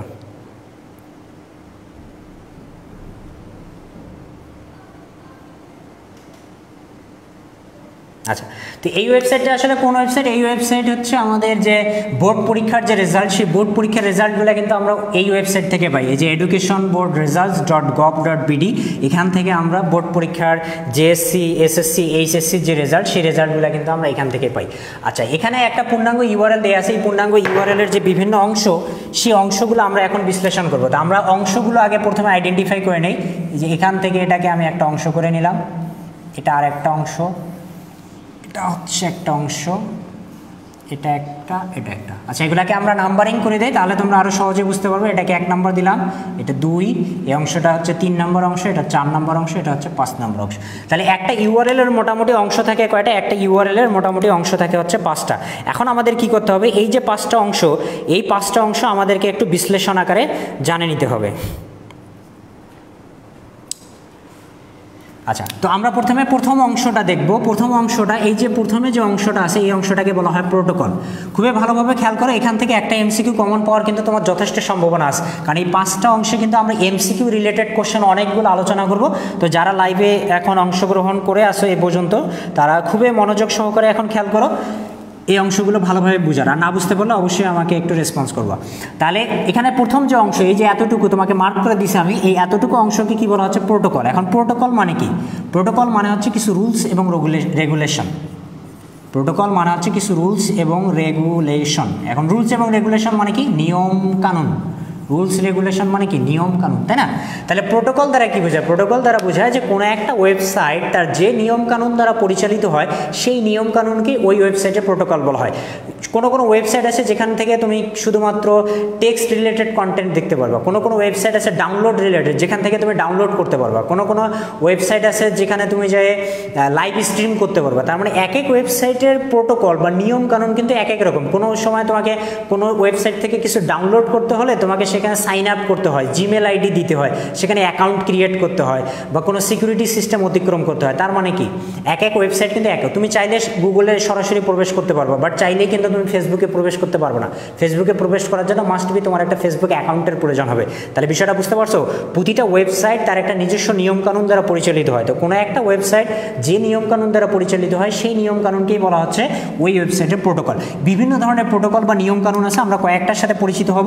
যেমন সাধারণ বা আমাদের খুবই পরিচিত একটা প্রোটোকল হচ্ছে HTTP। এর পুনরূপটা জানতে হবে। এর পুনরূপ হচ্ছে হাইপারটেক্সট ট্রান্সফার প্রোটোকল। পুনরূপগুলা থেকে কিন্তু তোমাদের একটা কোশ্চেন অবশ্যই থাকবে, যেন পুনরূপগুলা পড়ে নিবা সবগুলাই। HTTP মানে কি? Hypertext transfer protocol. এরপরে আছে হচ্ছে HTTPS। HTTPS মানে হচ্ছে হাইপারটেক্সট ট্রান্সফার প্রোটোকল সিকিউর। আচ্ছা, দুইটার মধ্যে ডিফারেন্সটা খেয়াল করে দেখো। এখানে এইচটিটিপি ছিল, যার পূর্ণরূপ হচ্ছে হাইপার টেক্সট ট্রান্সফার প্রোটোকল, যেখানে এইচটিটিপিএস এটার দ্বারা বোঝাচ্ছে hypertext transfer protocol secure, যে hypertext transfer protocol secure. তো সিকিউর মানে কি বলো তো? সিকিউর মানে হচ্ছে নিরাপদ, তাই না? তো সেই সকল ওয়েবসাইটেই এইচটিটিপিএস প্রোটোকল ব্যবহার করা হয় যে সকল ওয়েবসাইটে কোনো একটা ইনফরমেশন বা কোনো একটা তথ্য বা কোনো একটা স্টেপে যাওয়ার জন্য তোমার কোনো সিকিউরিটি সিস্টেম অতিক্রম করতে হয়, বা যে সকল ওয়েবসাইটগুলো একটু বেশি নিরাপদ সেই সকল ওয়েবসাইটে প্রোটোকল হিসেবে কি ব্যবহার করে? এইচটিটিপিএস। যেমন ফেসবুকের প্রোটোকল কি? এইচটিটিপিএস। এখানে তোমাকে কোনো কিছু করতে হলে তোমাকে আগে সিকিউরিটি সিস্টেম অতিক্রম করতে হয়, বা এই ওয়েবসাইটগুলো কি বেশি নিরাপদ। তো যে সকল ওয়েবসাইটের কোনো একটা তথ্য অ্যাক্সেস করার জন্য আমাকে কোনো সিকিউরিটি সিস্টেম অতিক্রম করতে হবে, বা যে সকল ওয়েবসাইটগুলো একটু বেশি নিরাপদ সেই সকল ওয়েবসাইটের প্রোটোকল হিসেবে কি ব্যবহার করা? এইচটিটিপিএস, যার পূর্ণরূপ হচ্ছে hypertext transfer protocol secure. Secure মানে হচ্ছে নিরাপদ। এরপরে আছে হচ্ছে এফটিপি। কি আছে? এফটিপি। এফটিপি মানে হচ্ছে ফাইল ট্রান্সফার প্রোটোকল। তো ফাইল ট্রান্সফার প্রোটোকল মানে হচ্ছে যে সকল ওয়েবসাইটে সাধারণত ডাউনলোড করা হয়, তুমি মুভি ডাউনলোড করতেছো, সং ডাউনলোড করতেছো, বিভিন্ন ধরনের সফটওয়্যার ডাউনলোড করতেছো, এই সকল ওয়েবসাইট যে প্রোটোকল বা যে নিয়মকানুন দ্বারা পরিচালিত হয় সেটাকে বলা হচ্ছে এফটিপি বা ফাইল ট্রান্সফার প্রোটোকল। এরকম আরও অনেক আছে, যেমন আছে এমটিপি। এমটিপি মানে হচ্ছে মেইল ট্রান্সফার প্রোটোকল। আমি ডট ডট দিয়ে লিখতেছি যেন তাড়াতাড়ি লেখা হয়, তোমরা এগুলো নোট করার সময় পুরোটাই লিখে নিবা, ঠিক আছে? তাহলে এমটিপি মানে হচ্ছে মেইল ট্রান্সফার প্রোটোকল। এরকম ক্লিয়ার দেখা যাচ্ছে তো তোমাদের, তাই না? আচ্ছা, আরিফুল ইসলাম রক্স। কি রক্স প্রো? আপনি এতদিন কোথায় ছিলেন? ঈদ শেষ হয়ে গেল, আমাদের ক্লাস শুরু হয়ে গেল, আপনাকে ক্লাসে পাওয়া যাচ্ছে না। হ্যাঁ, ঈদের আগে ক্লাসে, ঈদের পরে কি ক্লাসের কথা ভুলে গেছো নাকি? এসএমটিপি। আচ্ছা, এমটিপি মানে কি ছিল? দেখো, এমটিপি মানে ছিল মেইল ট্রান্সফার প্রোটোকল। এখন এসএমটিপি মানে হচ্ছে simple mail transfer protocol. SMTP মানে হচ্ছে সিম্পল মেইল ট্রান্সফার প্রোটোকল, ঠিক আছে? নিচে কি আর জায়গা আছে? আচ্ছা, আর একটা লেখা যাবে, সেটা লিখে আমি হচ্ছে পিওপি। পিওপি মানে হচ্ছে পোস্ট অফিস প্রোটোকল। পিওপি মানে হচ্ছে পোস্ট অফিস প্রোটোকল। আচ্ছা, আরেকটা প্রোটোকল আছে যেটাকে বলা হচ্ছে আইপি। আইপি মানে কি বলো তো? আইপি মানে হচ্ছে ইন্টারনেট প্রোটোকল।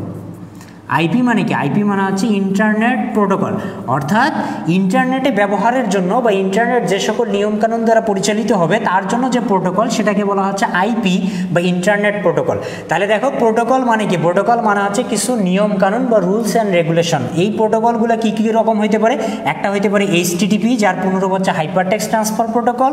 একটা হইতে পারে এইচটিটিপিএস, যার পূর্ণরূপ হচ্ছে hypertext transfer protocol secure, অর্থাৎ যে সকল ওয়েবসাইট একটু বেশি নিরাপদ সে সকল ওয়েবসাইটে ক্ষেত্রে ব্যবহার করা এইচটিটিপিএস। এরপরে আসা হচ্ছে কি এফটিপি। এফটিপি মানে কি? এফটিপি মানে হচ্ছে ফাইল ট্রান্সফার প্রোটোকল, ঠিক আছে? এরপরে আছে এমটিপি। এমটিপি মানে হচ্ছে মেইল ট্রান্সফার প্রোটোকল। এসএমটিপি মানে হচ্ছে simple mail transfer protocol. POP মানে হচ্ছে পোস্ট অফিস প্রোটোকল। আর এদিকে কি লিখছে? আইপি। আইপি মানে হচ্ছে ইন্টারনেট প্রোটোকল। এখান থেকে তোমার এমসিকিউটা এরকম আসতে পারে যে নিচের কোনটি প্রোটোকল, সেখানে এই কয়েকটার একটা দিল আর তোমাকে মনে করো অন্য অপশনগুলো আলাদাভাবে দিয়ে দিল। সেখান থেকে তুমি এগুলো যেগুলো প্রোটোকল এগুলো যদি জানে রাখো তাহলে কিন্তু তুমি অ্যান্সারটা করতে পারবে। এগুলাই যে শেষ তা না, এগুলার বাইরেও আছে, তবে তোমাকে এগুলো অবশ্যই অবশ্যই মনে রাখতে হবে, কারণ আমাদের যে পাঠ্য বই বা অ্যাজ ইউজুয়াল তোমাদের যে অপশনগুলো সেই অপশনগুলো কিন্তু মধ্যে এগুলাই থাকতে পারে বা এগুলাই আসতেছে বিভিন্ন সাল থেকে, ঠিক আছে? তাহলে এই বিষয়গুলো তোমরা পড়ে নিবা, সাথে সাথে পূর্ণরূপটাও কিন্তু পড়ে নিতে হবে। পূর্ণরূপগুলো থেকে কোশ্চেন অবশ্যই অবশ্যই থাকবে, একটা আসলে একটা থাকবে বা একটার বেশি আসলে বেশিও থাকতে পারে, এই কারণে পূর্ণরূপগুলো পড়ে নিবা। খুবই সহজ পূর্ণরূপ, দুই একটা পড়লে বাকিগুলো ওই আশেপাশেই আর কি, ঠিক আছে? এখান থেকে যে আরেকটা তথ্য তোমরা শিখে রাখবা সেখানে হচ্ছে ইন্টারনেটে ব্যবহৃত প্রোটোকল হচ্ছে আইপি। ইন্টারনেটে ব্যবহৃত প্রোটোকল, এটা খুবই ইম্পর্টেন্ট এমসিকিউ, যে ইন্টারনেটে ব্যবহৃত প্রোটোকল কোনটি, সেটা হচ্ছে আইপি। আমি এখানে লিখে দিচ্ছি, আগেরগুলো তোমাদের লিখে নেওয়ার কথা। এই যে ইন্টারনেটে ব্যবহৃত প্রোটোকল কোনটি, এটা একদম মারাত্মক লেভেলের একটা এমসিকিউ, যে ইন্টারনেটে, এটা বিসিএসে কয়েকবার আসছে, যে ইন্টারনেটে ব্যবহৃত প্রোটোকল কোনটি। বিসিএসে কিন্তু তোমাদের আইসিটি আছে, এটা হয়তো বা জানো। তো বিসিএসের আইসিটি আলোচনাটা কিন্তু তোমার অনেকটা এই আমরা যা আলোচনা করতেছি এই টপিকগুলোর মধ্যে, এগুলো জানা থাকলে তোমরা বিসিএসের কোশ্চেনগুলো ইজিলি সলভ করতে পারবে। তাহলে ইন্টারনেটে ব্যবহৃত প্রোটোকল কোনটি, এটা হচ্ছে আইপি বা ইন্টারনেট প্রোটোকল। আইপি এর আরেক নাম কি বলো দেখি? আইপি এর আরেক নাম কি?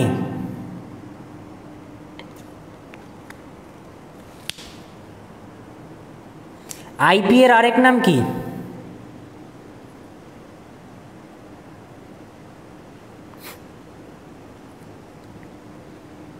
আচ্ছা, ইন্টারনেটে ব্যবহৃত প্রোটোকলকে আমরা বলতেছি আইপি। তো আইপি এর আরেক নাম কি বলেছিলাম তোমাদের মনে আছে?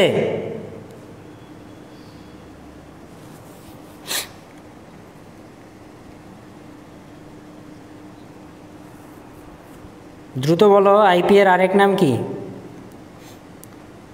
শুরু থেকে ক্লাস যারা করতেছো মনে রাখার কথা।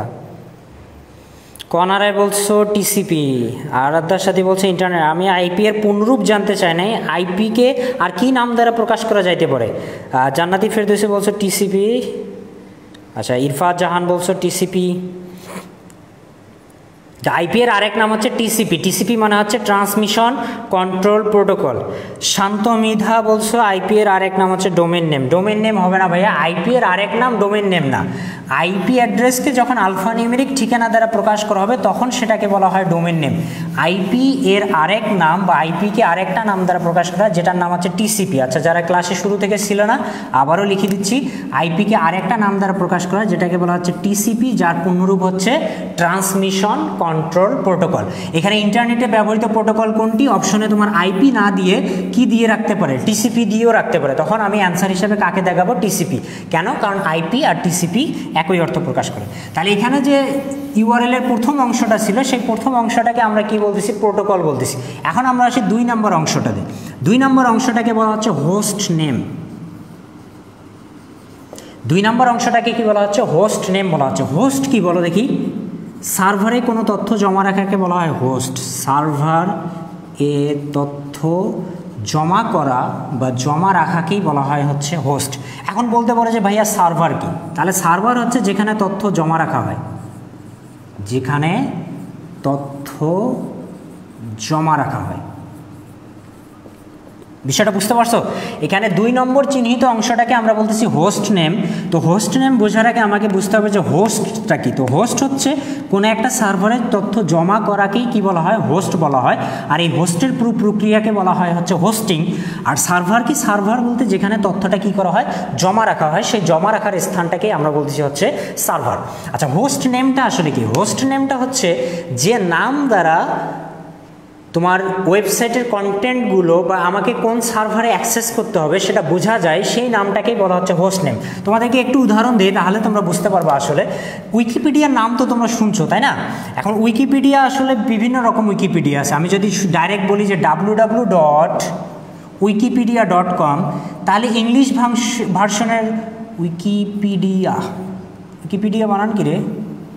উইকিপিডিয়া। আচ্ছা, যাই হোক, মেবি এটাই হবে।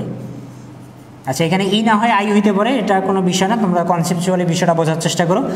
www.wikipedia.com যদি আমরা লিখি তাহলে কিন্তু আমরা সরাসরি ইংলিশ ভার্সনের যে উইকিপিডিয়া সেটাতে চলে যাব। কিন্তু উইকিপিডিয়া কিন্তু বিভিন্ন ভার্সনের আছে। ইংলিশ ভার্সন আছে, বাংলা ভার্সন আছে, হিন্দি ভার্সন আছে, অন্যান্য দেশের যে আলাদা আলাদা ভাষা সেই আলাদা আলাদা ভাষায়ও কিন্তু উইকিপিডিয়া আছে। তুমি যদি ইংলিশ ভার্সনের উইকিপিডিয়ায় যেতে চাও তাহলে তোমাকে লিখতে হবে en.wikipedia.org। আর যদি তুমি বাংলা ভার্সন, তুমি কিন্তু www.wikipedia.com লিখলে কিন্তু বাংলায় যে আমাদের উইকিপিডিয়াটা আছে বা বাংলা কন্টেন্টের যে উইকিপিডিয়া, এটাতে কিন্তু তুমি যাইতে পারবে না, তোমাকে ইংলিশে নিয়ে যাবে। এখন আমি চাচ্ছি যে আমি বাংলাটাতে প্রবেশ করব, তখন তোমাকে লিখতে হবে bn.wikipedia.org।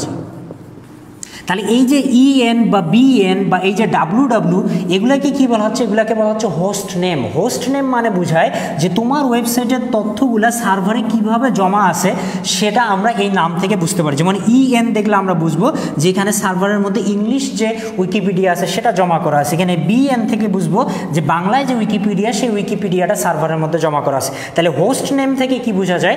হোস্ট নেম থেকে বোঝা যায় যে কোনো একটা ওয়েবসাইট সার্ভারের মধ্যে কিভাবে জমা আছে সেটা আমরা বুঝতে পারি হচ্ছে কি থেকে? তাদের যে হোস্ট নেম আছে সেই হোস্ট নেম থেকে আমরা সেটা বুঝতে পারি। বিষয়টা বুঝতে পারছো কি? আচ্ছা, তোমাদেরকে আরেকটা উদাহরণ দেই। আরেকটা উদাহরণ দিলে তোমরা সেটা ক্লিয়ার হয়ে যাবা। খুবই পরিচিত একটা উদাহরণ দেই। দেখো, আমরা ফেসবুকে আসার জন্য সাধারণত কি লিখি? যারা বুঝতে পারো না খেয়াল করে দেখো, আমরা ফেসবুকে আসার জন্য সাধারণত কি লিখি? www.facebook.com। আচ্ছা, তুমি www.facebook.com না লিখে তুমি কিন্তু কি লিখতে পারো, m.facebook.com ও লিখতে পারো। এখন m.facebook.com মানে হচ্ছে mobile.facebook.com।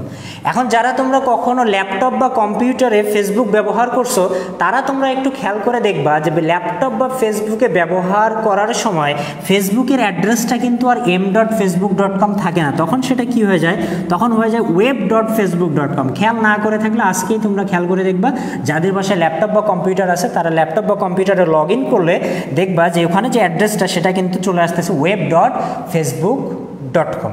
ঠিক আছে? আচ্ছা, তাহলে দেখো এই যে web.facebook.com এর ইন্টারফেস কিন্তু একরকম। তুমি ল্যাপটপে যখন ফেসবুক ওপেন করবা তখন দেখবা যে ওখানে যে ক্যাটাগরিগুলো দেখাচ্ছে বা ওখানে যে সেকশনগুলো আসতেছে,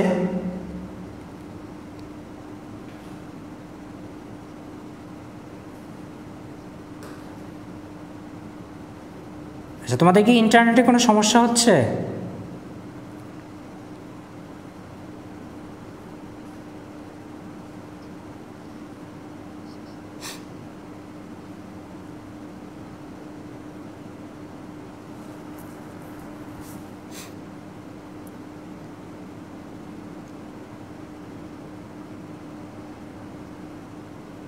আচ্ছা, কোনো সমস্যা হচ্ছে না? ওকে। আচ্ছা, আমি যেটা বলতেছিলাম যে ওয়েব দিলে কিন্তু তুমি ফেসবুকের ইন্টারফেসটা একটা আলাদা ইন্টারফেস আকারে পাবা। আসলে এটা মাল্টিমিডিয়া থাকলে তোমাদের বোঝানো অনেক ইজি হইতো, ট্রাই করে দেখবা তোমরা। অথবা তোমরা এটা দেখতে পারো কোথায় যায়, ক্রোমে যাবা, ক্রোমে যায় দেখবা যে ডান দিকে উপরে ক্লিক করলে তোমার বিভিন্ন অপশন আসবে, সেখানে লেখা থাকে ডেস্কটপ সাইট। এটাতে যদি তুমি ক্লিক করে দাও তাহলে ডেস্কটপ বা ল্যাপটপে আমরা যে ওয়েব ভার্সনে ফেসবুকটা পাই সেই ওয়েব ভার্সনটা তোমার মোবাইলেই কিন্তু চলে আসবে। তখন তুমি দেখবা যে ওখানে কি চলে আসে, www.facebook.com। আচ্ছা, এখন আরেকটা মজার কাহিনী বলি। এখন যদিও এটা নাই, আগে কিন্তু আমরা ফ্রি ফেসবুক ইউজ করতে পারতাম। তোমরা এটা অনেকেই ইউজ করে থাকতে পারো যে আগে এই জাস্ট কিছুদিন আগেই কিন্তু আমরা ফ্রি ফেসবুক ইউজ করতে পারতাম, যদিও এখন ডাটা ছাড়া ফেসবুকে ইউজ করার কোনো সুযোগ নেই। মেসেঞ্জারও আগে ফ্রি চালাইতাম আমরা, মেসেঞ্জারও কিন্তু এখন ডাটা ছাড়া চালানোর কোনো সুযোগ নেই। তো যখন তোমরা ফ্রি ফেসবুক ইউজ করতা, যারা একটু গরিব ছিলা তারা কি লিখতা, free.facebook.com লিখতা না? তো এই যে free.facebook.com লেখার ফলে তোমার ওই ইন্টারফেসটা কিন্তু আলাদা রকম আসতো। পিকচার যেগুলো সেগুলো তুমি দেখতে পারতা না, ভিডিও যেগুলো সেগুলো তুমি দেখতে পারতা না, আরও কিছু কাজ আছে যেগুলো তুমি free.facebook.com-এ তুমি কিন্তু করতে পারতা না। তো free.facebook.com যারা একটু গরিব তারা ইউজ করতো। আবার একটা টাইপের রোহিঙ্গা আছে, এই রোহিঙ্গারা কি ইউজ করতো, এই রোহিঙ্গারা ইউজ করতো zero.facebook.com। তোমাদের এগুলার বিষয়ে মনে আছে কিনা, আমরা কিন্তু এগুলা আগে ইউজ করতাম। free.facebook.com, zero.facebook.com এগুলা কিন্তু আমরা ইউজ করতাম। ঠিক আছে? আচ্ছা, তাহলে এই যে দেখো এখানে সবগুলাই কিন্তু ঠিক আছে, যে facebook.com, facebook.com, facebook.com, facebook.com সবগুলাই ফেসবুকেই যাবে। কিন্তু এই যে তাদের যে সামনের যে নাম, এই নামগুলো ব্যবহারের ফলে ওই ওয়েবসাইটের যে ইন্টারফেস বা ওই ওয়েবসাইটের যে ক্রাইটেরিয়া সেগুলো কিন্তু চেঞ্জ হয়ে যাচ্ছে। কেন? কারণ এই web.facebook.com দিলে ফেসবুক সেই সার্ভারে অ্যাক্সেস করবে যে সার্ভারে web.facebook.com স্টোর করা আছে। free.facebook.com লিখলে সেই সার্ভারে অ্যাক্সেস নেবে যে সার্ভারে free.facebook.comটা হোস্ট করা আছে। তাহলে হোস্ট নেম থেকে আসলে বোঝা যায় যে ওই ওয়েবসাইটের তথ্যগুলো সার্ভারের মধ্যে কিভাবে জমা করা আছে। আমি এই হোস্ট নেম দেখলে বুঝবো যে এটা কিভাবে জমা করা আছে, এটা থেকে বুঝবো এটা কিভাবে আছে, ফ্রি থেকে বুঝবো কিভাবে আছে, বিএন থেকে বুঝবো কিভাবে আছে, ইএন থেকে বুঝবো কিভাবে আছে। এভাবে প্রতিটা ওয়েবসাইটের কি থাকে, একটা করে নিজস্ব হোস্ট নেম থাকে। তাহলে আশা করি আমি তোমাদেরকে হোস্ট নেম বিষয়টা বুঝাইতে পারছি। ক্লিয়ার কিনা আমাকে একটু জানাও। তাহলে প্রোটোকল হচ্ছে কি, কিছু রুলস এবং রেগুলেশন বা নিয়মকানুন, আর হোস্ট নেম হচ্ছে ওই ওয়েবসাইটের তথ্যগুলো সার্ভারে কিভাবে জমা থাকে সেটা আমরা বুঝি কি থেকে, তাদের যে হোস্ট নেম আছে সেই হোস্ট নেম থেকে।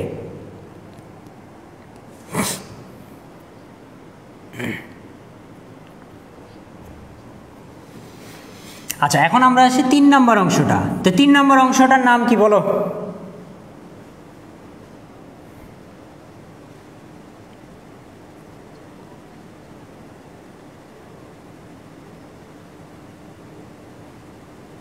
তিন নম্বর অংশটির নাম কি?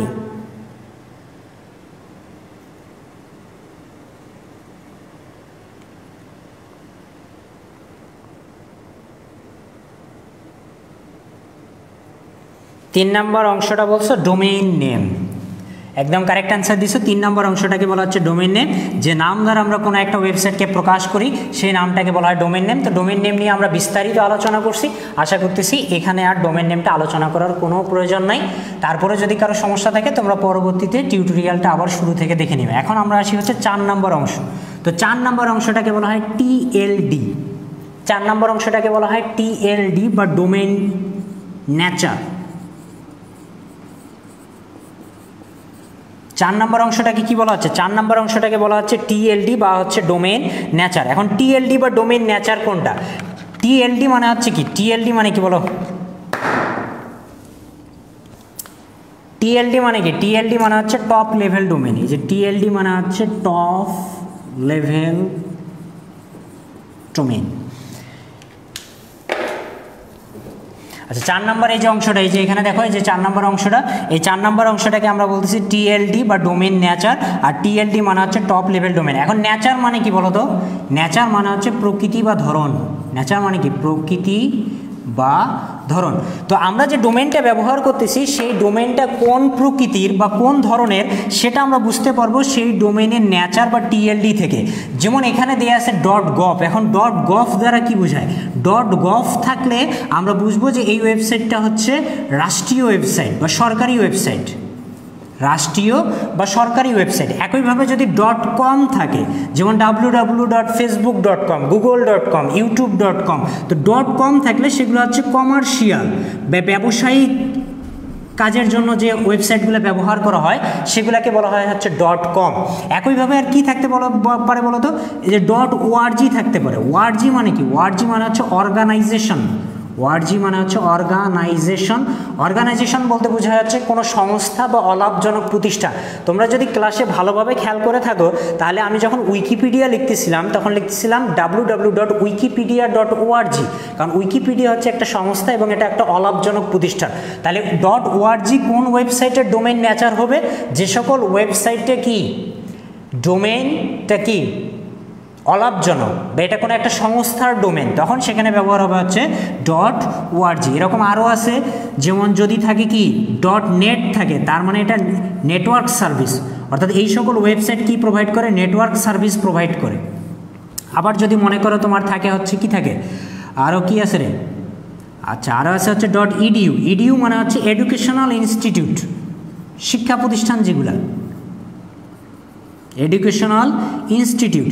যেমন আপনাদের স্বপ্নের বিশ্ববিদ্যালয় ঢাকা বিশ্ববিদ্যালয়, ঢাকা বিশ্ববিদ্যালয়ের ডোমেইন, ঢাকা বিশ্ববিদ্যালয়ের ইউআরএল কি? ঢাকা বিশ্ববিদ্যালয়ের ইউআরএল হচ্ছে https://du.edu.bd।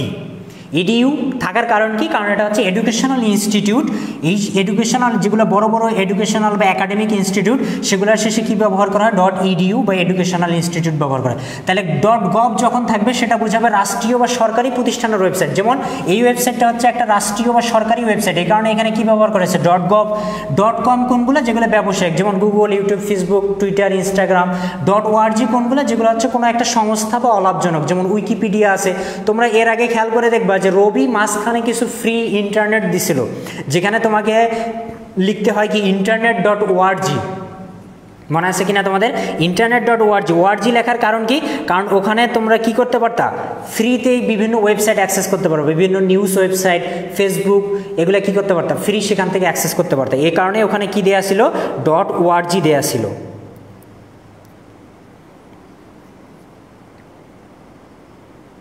শাহরিয়ার ফয়সাল বলছো আটকে গেছে, ক্লিয়ার না। আমি তো এখানে ক্লিয়ার দেখতে পাচ্ছি, তোমাদের কি সমস্যা হচ্ছে? আনিসুর রহমান আনিস বলছো ক্লিয়ার না। বাকিদের কি অবস্থা? আমি তো ক্লিয়ার দেখতে পাচ্ছি।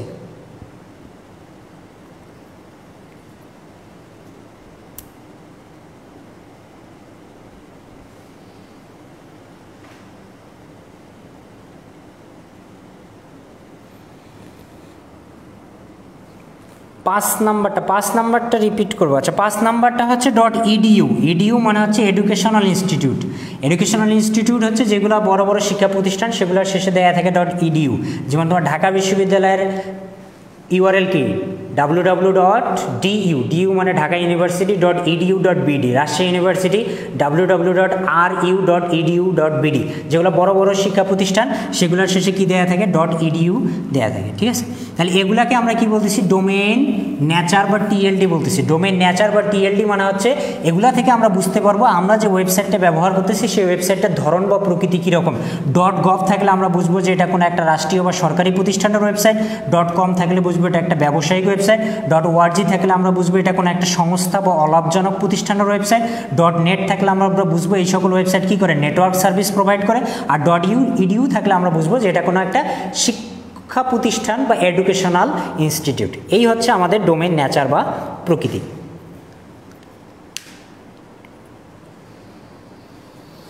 আচ্ছা, তো এই ছিল আমাদের চতুর্থ বিষয়। চতুর্থ বিষয়টাকে আমরা কি বলতেছি, চতুর্থ বিষয়টাকে আমরা বলছি টিএলডি বা টপ লেভেল ডোমেইন। এই বিষয়টাও তোমাদের ক্লিয়ার থাকার কথা। এখন আমরা ইউআরএল এর একদম সর্বশেষ বিষয়টা এক্সপ্লেন করব, 5 নম্বর অংশটা। আচ্ছা, 5 নম্বর অংশটাকে বলা হয় কান্ট্রি কোড। নামটা থেকেই বুঝতে পারছো, কান্ট্রি কোড মানে হচ্ছে আমরা যদি কোনো একটা ইউআরএলকে আরও স্পেসিফিকভাবে আইডেন্টিফাই করতে চাই বা বুঝতে চাই যে আমরা যে ইউআরএলটা ব্যবহার করতেছি সেটা কোন দেশের, এজন্য ওই ইউআরএলগুলোর শেষে কি যুক্ত করে দেওয়া হয়, কান্ট্রি কোড যুক্ত করে দেওয়া হয়। কান্ট্রি কোড যুক্ত করে দেওয়ার ফলে কেউ যখন কোনো একটা সার্চ ইঞ্জিনে যায় ওই ওয়েবসাইট সংক্রান্ত কোনো কিছু সার্চ করে, তখন ওই কান্ট্রিতে ওই ওয়েবসাইটটাকে আগে দেখাবে। যেমন আমরা যদি এডুকেশন লিখে সার্চ করি তাহলে কিন্তু এই ওয়েবসাইটটাকে আমাদের সামনে আগে দেখাবে। কেন? কারণ এখানে কান্ট্রি কোড হিসেবে কী আছে, বিডি, এবং তুমি কোথা থেকে সার্চ করতেছো, বাংলাদেশ থেকে সার্চ করতেছো। এরকম বিভিন্ন দেশের কান্ট্রি কোড আছে, যেমন বিডি আমরা কার জানলাম, বাংলাদেশের জানলাম। একইভাবে আমরা যদি আমাদের পার্শ্ববর্তী দেশ ইন্ডিয়ার কথা বলি তাহলে ইন্ডিয়ার কান্ট্রি কোড হচ্ছে .in, অর্থাৎ যে সকল ওয়েবসাইটের ক্ষেত্রে .in দেয়া থাকবে শেষে, ইন্ডিয়া থেকে যদি কেউ সার্চ করে বা কোনো একটা ওয়েবসাইট খুঁজে পেতে চায় তখন এই .in ওয়েবসাইটগুলো তাকে র্যাঙ্কিংয়ে আগে দেখাবে। হ্যাঁ, বুঝতে পারছো, বিষয়টা হচ্ছে এরকম। কান্ট্রি কোডের কাজ এটা, আর একটা কাজ হচ্ছে আমরা এই কান্ট্রি কোড থেকে বুঝতে পারবো যে আমরা যে ওয়েবসাইটটা ব্যবহার করতেছি সেটা কোন দেশের। একইভাবে পাকিস্তানের কান্ট্রি কোড কি, .pk, পিকেতে হচ্ছে পাকিস্তান। পিকে মুভি দেখছেন রে, পিকে মুভি দেখার কথা, তো পিকেতে হচ্ছে কি পাকিস্তান। একইভাবে এইউতে হচ্ছে অস্ট্রেলিয়া। হ্যাঁ, একইভাবে তোমার আমেরিকা হচ্ছে US, United state, United kingdom, যুক্তরাজ্য হচ্ছে ইউকে। এরকম ব্রাজিল সমর্থকরা আছেন অনেকেই, ব্রাজিলের জন্য হচ্ছে কি বিআর। তো এই হচ্ছে কান্ট্রি কোড। তো কান্ট্রি কোড দ্বারা কি বোঝায়, কান্ট্রি কোড দ্বারা বোঝায় যে কোনো একটা ওয়েবসাইট যেটা আমরা ব্যবহার করতেছি সেই ওয়েবসাইটটা কোন দেশে সেটা আমরা বুঝতে পারি হচ্ছে কান্ট্রি কোড। তাহলে এই যে এখানে 5টা অংশ আমি লিখে দিয়েছিলাম একটা ইউআরএল এর, এই 5টা অংশ আশা করি তোমরা বুঝতে পারছো, এটা নিয়ে আর কোনো সমস্যা হবে না। এটা থেকে আমি তোমাদের বিভিন্ন কোশ্চেন জিজ্ঞেস করবো যেগুলো বিশ্ববিদ্যালয়ে ভর্তি পরীক্ষায় আসতে পারে, এবং এখান থেকে যে কোশ্চেন বিগত সালে আসছে সেটা আমি তোমাদেরকে এখন বোর্ডে তুলে দিব। তার আগে আমি এই 5টা বিষয় একটু আবার তোমাদেরকে একটু রিভিউ করে দিই, তাহলে তোমাদের অ্যান্সারগুলো করতে সুবিধা হবে। এই যে এখানে প্রথম যে অংশটা, এই অংশটাকে বলা হচ্ছে প্রোটোকল। প্রোটোকল মানে হচ্ছে কিছু নিয়মকানুন যেটা দ্বারা ওই ওয়েবসাইটটা পরিচালিত হয়। প্রোটোকল কি কি আছে, প্রোটোকল আছে এইচটিটিপি আছে, এইচটিটিপিএস আছে, এফটিপি আছে, আইপি আছে। ইন্টারনেটে ব্যবহৃত প্রোটোকল কোনটা, আইপি, মনে করাই দিলাম। আচ্ছা, এখানে দ্বিতীয় যে অংশটা আছে এই অংশটাকে কি বলা হচ্ছে, এই অংশটাকে বলা হচ্ছে হোস্ট নেম। এই হোস্ট নেম থেকে বোঝা যায় যে ওই ওয়েবসাইটের তথ্যগুলো সার্ভারের মধ্যে কিভাবে জমা আছে সেটা আমরা বুঝবো কি থেকে, হোস্ট নেম থেকে। 3 নম্বর অংশটাকে বলা হচ্ছে ডোমেইন নেম। ডোমেইন নেম কোনটা, যে নাম দ্বারা কোনো একটা ওয়েবসাইটকে প্রকাশ করা হয় সেই নামটাকেই বলা হচ্ছে ডোমেইন নেম। 4 নম্বর অংশকে কি বলা হয়, টিএলডি বা ডোমেইন নেচার, যেখানে টিএলডি মানে হচ্ছে কি টপ লেভেল ডোমেইন।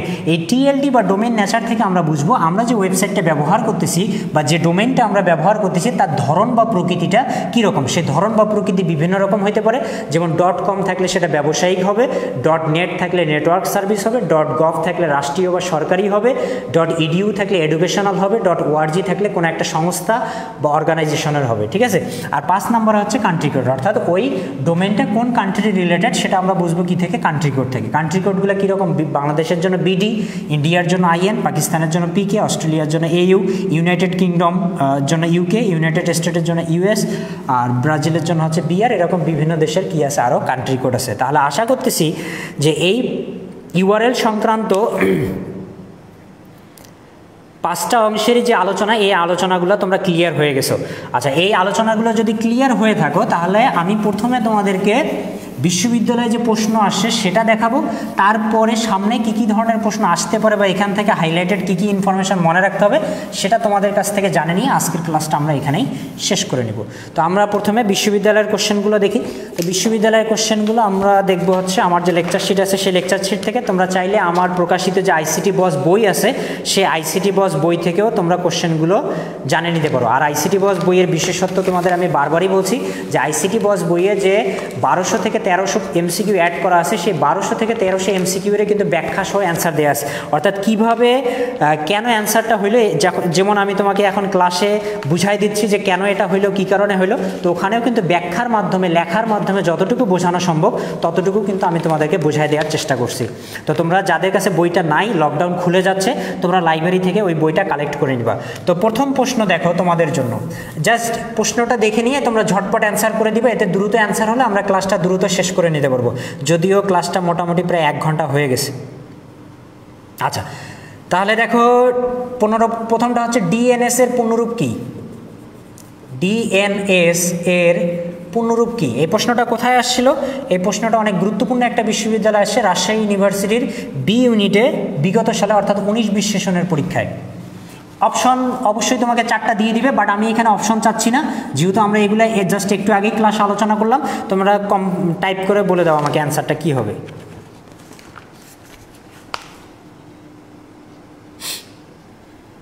ডিএনএস এর পূর্ণরূপ কি এটা জানতে চাইছিল রাজশাহী ইউনিভার্সিটির বি ইউনিটে 19-20 সেশনে, ঠিক আছে? এখন এটার পূর্ণরূপটা কী হবে আমাকে তোমরা কমেন্টের মাধ্যমে জানাই দাও, অপশন তোমাদের জন্য রাখলাম না। তো নিহার আহমেদ বলছো domain name system, domain name, domain name, domain name, সবাই বলতেছো ডোমেন নেম। শান্ত মৃধা বলছো domain name system. Abu Taher Ashraful বলছো ডোমেন নেম সিস্টেম। আচ্ছা, সবাই যারা অ্যান্সার করছো নাম বললে অনেক সময় চলে যাবে, সবার অ্যান্সারই সঠিক আছে। ডিএনএস এর পূর্ণরূপ হচ্ছে ডোমেন নেম সিস্টেম। তো দেখো এই অংশগুলা থেকে কিন্তু কোশ্চেন আসে, ঠিক আছে? আচ্ছা, এর পরের কোশ্চেনটা আমি খোঁজার চেষ্টা করি। এরপরে দেখো এইচটিটিপি এর পূর্ণরূপ কী? আমি বলছিলাম যে পূর্ণরূপ থেকে কিন্তু কোশ্চেন অবশ্যই তোমাদের পরীক্ষায় আসবে। এইচটিটিপি এর পূর্ণরূপ কী? এখন এটা ভালো হয় যে তুমি যত তাড়াতাড়ি পূর্ণরূপগুলো পারো মনে রাখবা। তো একবারই তোমার সবগুলো পড়ে নেওয়ার প্রয়োজন নাই, প্রতিদিন আমি ক্লাসে তোমাকে যে পূর্ণরূপগুলো দিব সেগুলো পড়ে নিলেই কিন্তু তোমার এনাফ। এটা কোথায় আসলে? এটাও আরেকটা গুরুত্বপূর্ণ ইউনিভার্সিটিতে আসলে, এটা চট্টগ্রাম ইউনিভার্সিটির এ ইউনিটে আসছিল হচ্ছে 17-18 সেশনে। এইচটিটিপি এর পূর্ণরূপ কী? এখানে অ্যান্সার নাই, তোমরা আমাকে কমেন্টের মাধ্যমে অ্যান্সারটা জানাও। আচ্ছা, অলরেডি অনেকে অ্যান্সার দিয়েছে। শান্ত মৃধা বলছে হাইপার টেক্সট ট্রান্সফার প্রোটোকল, সৃষ্টি চক্রবর্তী হাইপার টেক্সট, আরাধ্যার সাথে হাইপার টেক্সট, জান্নাত সাথী, আফসানা, আবু তাহের, সবাই বলছে হচ্ছে নিহার আহমেদ, মাসুমা, ঝুমা, সবাই বলছে হাইপার টেক্সট ট্রান্সফার প্রোটোকল। তো এইচটিটিপি এর পূর্ণরূপ হচ্ছে হাইপার টেক্সট ট্রান্সফার প্রোটোকল, ঠিক আছে? আচ্ছা, এরপরে দেখি আমি এখান থেকে আর কি কোশ্চেন আসছে। আচ্ছা, ইউআরএল দ্বারা কোনটি প্রকাশ করা হয়? আমি বলছিলাম না যে ইউআরএল থেকে তোমাদের একটা কোশ্চেন ছিল বিগত সালের। তো দেখো ইউআরএল দ্বারা কোনটি প্রকাশ করা হয় এটা কিন্তু আসছে। আমি আবারও কোশ্চেনটা লিখে দিচ্ছি। কোশ্চেন যারা নোট সাবমিট করবা তারা এই কোশ্চেনগুলোও কিন্তু সেখানে লিখে দিবা, এর ফলে তোমার কোশ্চেনগুলো আগে থেকে খাতায় নোট করা থাকবে। তুমি যখন নোটটা রিভিশন দিবা সাথে সাথে তোমার বিগত সালের কোশ্চেনগুলোও কিন্তু রিভিশন হয়ে যাবে, ঠিক আছে? ইউআরএল দ্বারা কোনটি প্রকাশ করা হয়? এটা কোথায় আসছিল? এটা হচ্ছে তোমার রাঙ্গামাটি বিজ্ঞান ও প্রযুক্তি বিশ্ববিদ্যালয়, রাঙ্গামাটি বিজ্ঞান ও প্রযুক্তি বিশ্ববিদ্যালয়ের বি ইউনিটে 19-20 সেশনে আসছিল এটা। তো এখানেও আমি অপশনটা রাখলাম না তোমাদের জন্য, তোমরা অপশনটার অ্যান্সার করে দাও। আচ্ছা, জান্নাতি ফেরদৌসি, সৃষ্টি, মেহেদি, মাসুমা, শান্ত, আনিসুর, ইরফাত জাহান, নিহার আহমেদ, সবাই বলছে হচ্ছে ওয়েব অ্যাড্রেস, কনার রয় বলছে ওয়েব অ্যাড্রেস। এই অ্যান্সারটাও তোমাদের সঠিক আসছে যে ইউআরএল দ্বারা কোনটি প্রকাশ করা হয়? ইউআরএল দ্বারা ওয়েব অ্যাড্রেসকে প্রকাশ করা হয়, ঠিক আছে? এই আচ্ছা, এই প্রশ্নটা আমরা পেলাম। দেখো এই একটা টপিক থেকে কিন্তু যে বিশ্ববিদ্যালয়গুলোতে বিগত বছরগুলোতে আইসিটি ছিল সব বিশ্ববিদ্যালয়ে কিন্তু একটা করে কোশ্চেন আসছেই। এজন্য আমি টপিকটা আলোচনার শুরুতেই তোমাকে বলে দিছি যে এটা টপিক ভালোভাবে বুঝতে পারলে তোমার একটা কোশ্চেন কমন পাওয়ার পসিবিলিটি অনেক বেশি, কারণ আগে তো 5টা-10টা করে কোশ্চেন ছিল তখনই আসছে, আর এখন তো 25টা কোশ্চেন, তাহলে এখন আসার সম্ভাবনা আরও অনেক বেশি, ঠিক আছে? তো আরও একটা কোশ্চেন আছে তোমাদের জন্য যেটা বিগত সালে আসছিল, সেটাও আমি তোমাদের দিয়ে দিচ্ছি। দেখো এটা কি ছিল যে HTTPS তে এস এর অর্থ কি বোঝায়? এস এর অর্থ কি বোঝায়? আচ্ছা, এটাও আসছিল কোথায়? এটাও সেম ইউনিভার্সিটি, রাঙ্গামাটি বিজ্ঞান ও প্রযুক্তি বিশ্ববিদ্যালয়, বি ইউনিটে 19-20 সেশন আস। আচ্ছা, এখানে তো আমি তোমাদেরকে একটু অপশনগুলো দিয়ে দিচ্ছি, তোমাদের এতে অ্যান্সার করতে সুবিধা হবে। ক নম্বর অপশন হচ্ছে সার্ভিস, খ নম্বর অপশন দেওয়া ছিল তাদের সার্ভার, গ নম্বর অপশন দেওয়া ছিল হচ্ছে সিকিউরিটি, আর ঘ নম্বর অপশন দেওয়া ছিল হচ্ছে সিনটেক্স। যে ঘ নম্বরটা এদিকে হয়তো দেখা নাও যেতে পারে, আমি নিচে দিকে দিচ্ছি সিনটেক্স। এই হচ্ছে তোমাদের অপশন, এখান থেকে তোমাদের সঠিক অ্যান্সারটা বলো।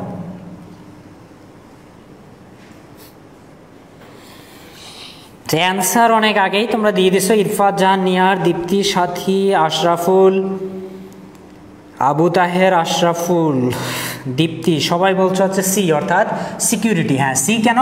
কারণ এই যে HTTPS এর পূর্ণরূপটা আমরা কি জানি? Hyper text transfer protocol secure. এই এস দ্বারা কি বোঝা যাচ্ছে? সিকিউর। তো সিকিউর মানে কি? নিরাপদ। তো সিকিউরিটি মানে কি? নিরাপদ। সিকিউর থাকলেও আমার অ্যান্সার সিকিউরই হইতো। এখানে সিকিউরের যা সিমিলার কি দিয়ে রাখছে? সিকিউরিটি দিয়ে রাখছে।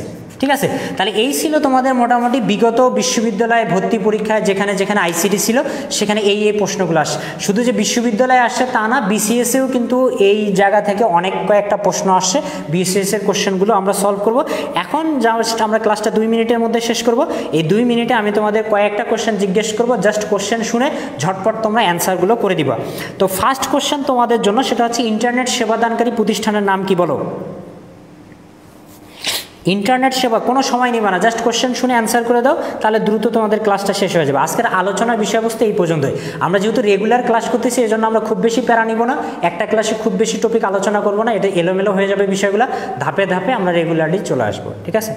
তো 2 দিনেই কিন্তু আমরা অনেকগুলো বিষয় শিখে ফেলছি। তো এমন হইতে পারে যে যারা আগে আইসিটি পড়ানো, এই 2 দিনে তাদের কিন্তু আইসিটি পড়ার অনেকটাই আগ্রহ চলে আসার কথা, আমরা যেভাবে ক্লাসগুলো আলোচনা করলাম।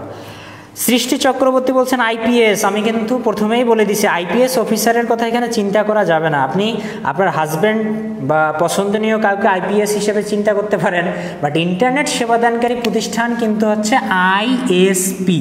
এটা স্পষ্ট অপশন কিন্তু এই ঘুরে ফিরে এগুলাই থাকবে। আইএসপি দিবে, আইপিএস দিবে, এসআইপি দিবে, অথবা মনে করো তোমাকে দিবে ওই যে অন্য কোনো একটা আইপি দিয়ে রাখবে, এরকম পাশাপাশি নামগুলো কিন্তু দিবে। তো সেখান থেকে কোনটা নিতে হবে আমাকে? আইএসপি। ইন্টারনেট সেবাদানকারী প্রতিষ্ঠান হচ্ছে কোনটা? আইএসপি। আচ্ছা, বাকি যারা অ্যান্সার দিচ্ছে সবার অ্যান্সারই মোটামুটি সঠিক আছে। এরপরে বলে এফটিপি এর পূর্ণরূপ কি? এফটিপি এর পূর্ণরূপ কি?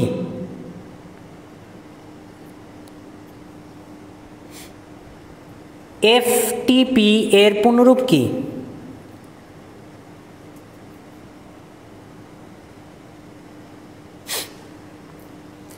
এফটিপি এর পূর্ণরূপ কি?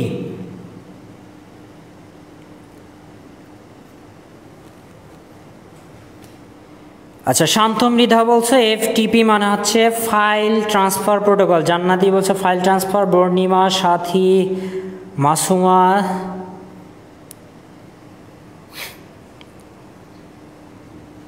বলছো ফাইল ট্রান্সফার প্রোটোকল। আচ্ছা, বাকি যারা অ্যান্সার দিচ্ছে সবার অ্যান্সারই সঠিক আছে, ফাইল ট্রান্সফার প্রোটোকল। তাহলে এফটিপি মানে আমরা কি জানলাম? File transfer protocol. আচ্ছা, এরপরে বলো যে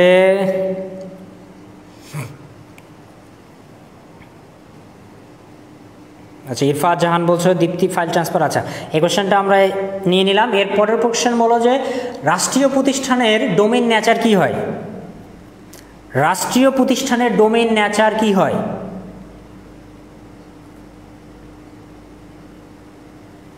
রাষ্ট্রীয় প্রতিষ্ঠানের ডোমেইন নেচার কি হয়?